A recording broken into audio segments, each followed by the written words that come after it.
लगभग 500 वर्षों के संघर्ष के बाद वो पावन घड़ी आई जिसकी प्रतीक्षा पीढ़ियों ने की थी। अयोध्या में बने भव्य श्री राम मंदिर के शिखर पर भगवा ध्वज लहराया गया। पीएम मोदी और आरएसएस प्रमुख डॉक्टर मोहन भागवत जी ने शुभ मुहूर्त में 22 फीट लंबे, 11 फीट चौड़े और लगभग 3 किलो वजन की धर्म ध्वजा फहराई। इस तरह भव्य राम मंदिर के निर्माण की पूर्णता की औपचारिक घोषणा हुई। लेकिन क्या आप जानते हैं कि राम मंदिर के सूत्र त्रेता युग तक जाते हैं? कहा जाता है कि जब भगवान श्री राम ने निर्माण लिया तो राजा कुश ने अयोध्या में सबसे पहला राम मंदिर बनवाया। सदियों बाद भी ये मंदिर विद्यमान रहा। 14वीं शताब्दी इब्राहिम लोदी के शासनकाल तक इसके प्रमाण मिलते हैं। 1526 में पानीपत के युद्ध में लोदी की मृत्यु और बाबर का आगमन भारतीय इतिहास का मोड़ बना। 1527-28 में बाबर के आदेश पर मीर बाकी अयोध्या पहुंचा। कई वर्षों तक चले संघर्ष में हजारों हिंदू मंदिर की रक्षा करते हुए वीर गति को प्राप्त हुए, पर अंततः मंदिर को ध्वस्त कर विवादित ढांचा खड़ा कर दिया गया। इसी के बाद से 1614 तक कुल 70 युद्ध हुए। हुमायूं के समय 10, अकबर के समय 20, औरंगजेब के समय 30, सादत अली के समय 5, नसीरुद्दीन हैदर शाह के समय 3 और वाजिद अली शाह के समय 2 युद्ध। इन संघर्षों में 3,50,000 राम भक्तों ने बलिदान दिए। स्वतंत्र भारत में संघर्ष की नई शुरुआत। 15 अगस्त 1947 को देश भले ही स्वतंत्र हुआ, पर राम मंदिर का समाधान नहीं हुआ। फिर 22-23 दिसंबर 1949 की रात विवादित ढांचे के भीतर रामलला की मूर्ति प्रकट हुई। पूजा शुरू हुई और बाद में ताला लगने के बावजूद पूजा निरंतर चलती रही। समय बीतता गया और जनचेतना बढ़ती गई।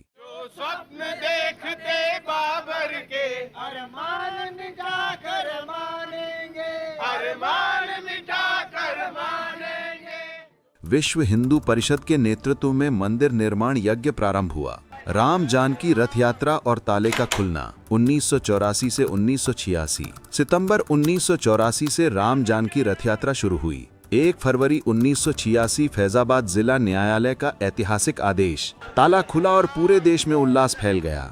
14 फरवरी 1986 से 9 नवंबर 1989 मंदिर निर्माण के लिए अनेक महत्वपूर्ण घटनाएं दर्ज हुईं। 1990 का रण, रथ यात्रा, प्रतिबंध और कार सेवा। सितंबर 1990 को लाल कृष्ण आडवाणी ने सोमनाथ से अयोध्या तक रथ यात्रा शुरू की। भीड़, आस्था और उत्साह का ये अद्भुत दृश्य था। स्वयं आडवाणी कहते हैं, मुझे जल्दी ही अनुभव हुआ कि अनेक लोगों के लिए इस अभियान की दृष्टि से मैं इतना महत्वपूर्ण नहीं था और मेरे द्वारा इसका नेतृत्व करना मात्र एक संयोग था। मैं तो केवल एक सारथी था। इस यात्रा का प्रमुख संदेशवाहक स्वयं रथ ही था और यह पूजा के योग्य इसलिए था क्योंकि ये राम मंदिर के निर्माण के पवित्र उद्देश्य की पूर्ति के लिए उनके जन्म स्थान अयोध्या जा रहा था। 24 अक्टूबर 1990 मुलायम सिंह सरकार ने अयोध्या में अघोषित कर्फ्यू लगा दिया। जन्मभूमि मंदिर समर्थक नेताओं और कार्यकर्ताओं की गिरफ्तारी होने लगी। संघ के सह सरकार्यवाह रज्जू भैया अयोध्या जाते हुए लखनऊ में गिरफ्तार कर लिए गए। विश्व हिंदू परिषद अध्यक्ष विष्णु हरि डालमिया, महंत अवैधनाथ, स्वामी चिन्मयानंद, ज्योतिष पीठाधीश्वर शंकराचार्य वासुदेवानंद, गुमानमल लोढ़ा को भी रास्ते में पकड़ लिया गया। अटल बिहारी वाजपेयी को लखनऊ हवाई अड्डे पर गिरफ्तार कर लिया गया। 30 अक्टूबर 1990 विश्व हिंदू परिषद के तत्कालीन अंतर्राष्ट्रीय कार्यकारी अध्यक्ष और अयोध्या राम जन्मभूमि आंदोलन के प्रभारी अशोक सिंघल के नेतृत्व में कार सेवकों ने कार सेवा शुरू की। विवादित ढांचे को हटाने का काम शुरू हुआ और सुरक्षा बलों की कार्रवाई में 11 कार सेवकों को बलिदान देना पड़ा। 2 नवंबर 1990 दोबारा कार सेवा शुरू हुई। प्रशासन ने निहत्थे कार सेवकों पर गोली चलाने का आदेश दिया, जिसमें 40 से ज्यादा कार सेवक घायल हुए। 1991 से 92 अधिग्रहण, वार्ताएं और रोक। 23 दिसंबर 1991 से अक्टूबर 1992 तक भूमि अधिग्रहण, कोर्ट में चुनौतियां, निर्माण की रोक, राम दीवार का निर्माण, भूमि समतलीकरण, पुरातत्व विश्लेषण। एक के बाद एक घटनाएं घटती रहीं। 23 जुलाई 1992 को सुप्रीम कोर्ट ने निर्माण पर रोक लगा दी। 6 दिसंबर 1992 संघर्ष का निर्णायक क्षण। हजारों कार सेवक अयोध्या पहुंचे और विवादित ढांचा ढा दिया गया। घटना स्थल पर उपस्थित लोगों ने इसे वानर सेना जैसी अदम्य ऊर्जा का दृश्य बताया। उसी रात साधु संतों और कार सेवकों ने रामलला की मूर्तियों की प्राण प्रतिष्ठा कर दी और अस्थायी गर्भगृह बनाया।